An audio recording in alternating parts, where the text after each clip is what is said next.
Welcome back, everybody, to the Mid Podcast. I am your host, Kat. Make sure you like, subscribe, and follow the Mid Podcast. You can get your podcast wherever you get podcasts, Spotify, Apple, wherever. We're everywhere. So today, I'm going to tackle a question that every wrestling fan probably has asked at least once. Are wrestling fans impossible to satisfy in the social media era? Or have companies forgotten how to make fans care? Well, usually after reading the comment section, wrestling fans, you seem simply impossible to satisfy anymore. I'm serious. A wrestler wins a championship? Wrong choice. Another wrestler wins? Should have been someone else. A surprise return happens. Oh, they didn't get enough pop. No surprises happened. Nothing ever happens anymore.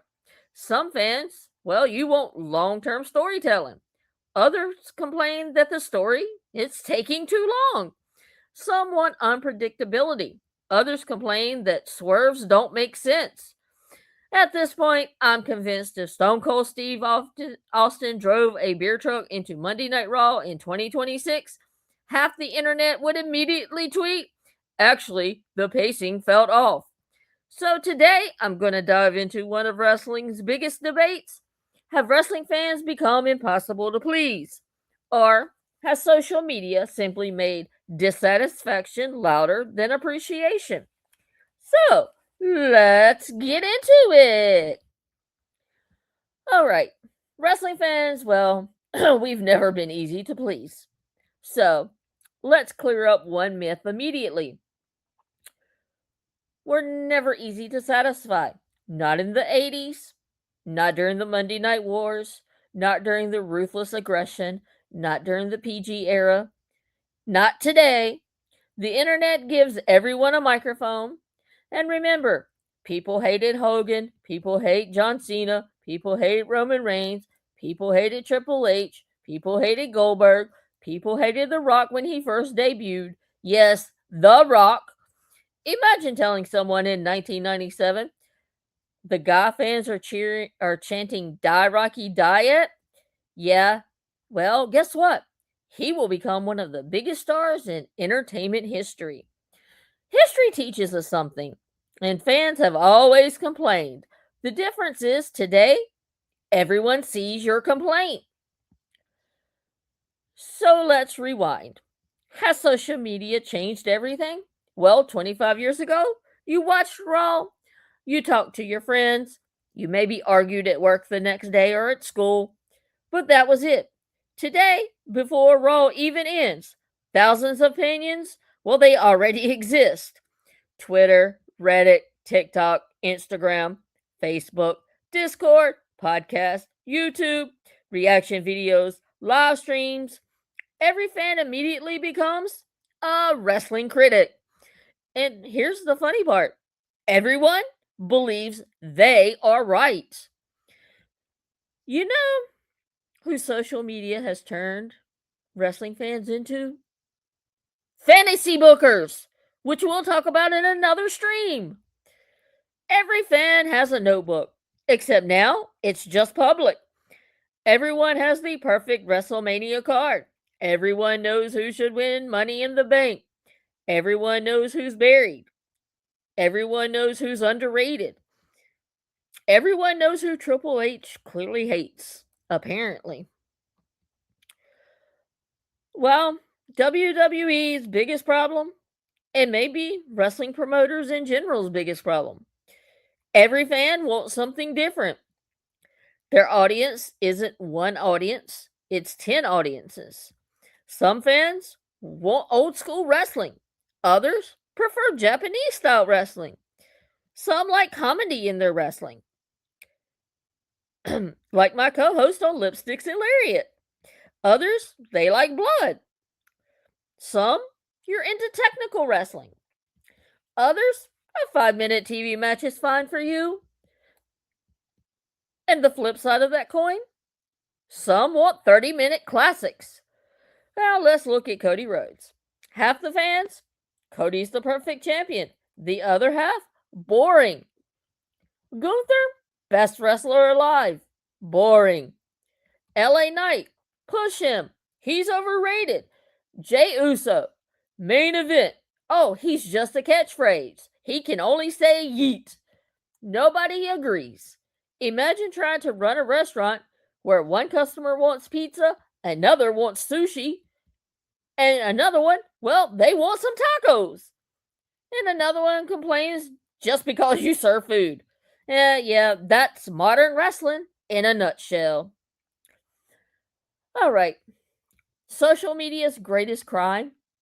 Fantasy booking trap. Yep, you heard me. Fantasy booking. And we all do it. It's fun. But fans, well, we don't watch for stories anymore. We compare stories to stories they imagine in their head that's impossible to beat. So, example, Royal Rumble, someone wins. Immediately, I would have had CM Punk win. No, I would have had John Cena. No, I would have had Braun Breaker. No, I would have had AJ Styles. No, me personally, fantasy booking would have Austin Theory. Or my favorite indie wrestler. No matter who wins, someone's fantasy booking loses. And that's why disappointment, it's become automatic. Well, we all know outrage gets more attention than praise, and evidently algorithms love outrage. So let's be honest. Nobody clicks YouTube videos titled WWE Raw was pretty good last night. AEW Dynamite was great. No. What people click? WWE has lost its mind. Tony Khan don't know what the hell he's doing. The company is dead.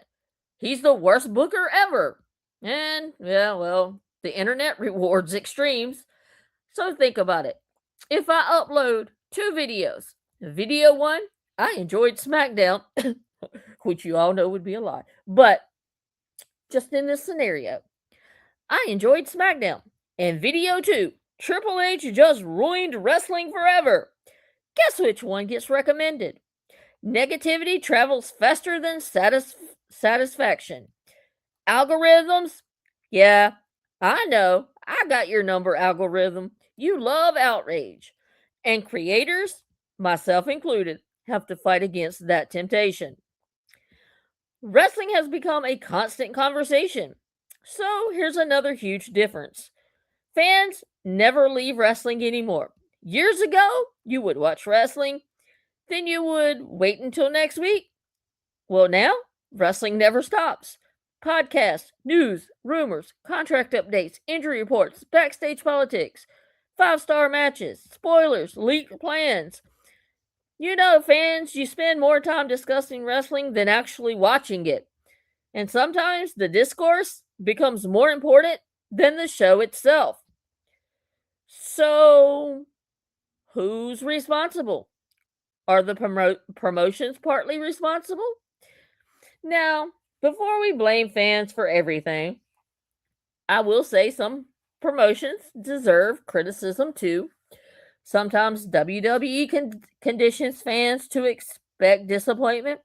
Stories disappear, pushes suddenly end, championship opportunities vanish, characters, well, they change overnight. Fans learn not to trust the process. That skepticism becomes part of watching. So if you're disappointed enough times, well, you begin expecting disappointment. That's human nature. All right, we also have a tribalism problem. Yes. AEW, WWE, New Japan, TNA, Stardom. Fans as wrestling should celebrate all of them. Instead, we treat wrestling like politics. You're either Team WWE or Team AEW.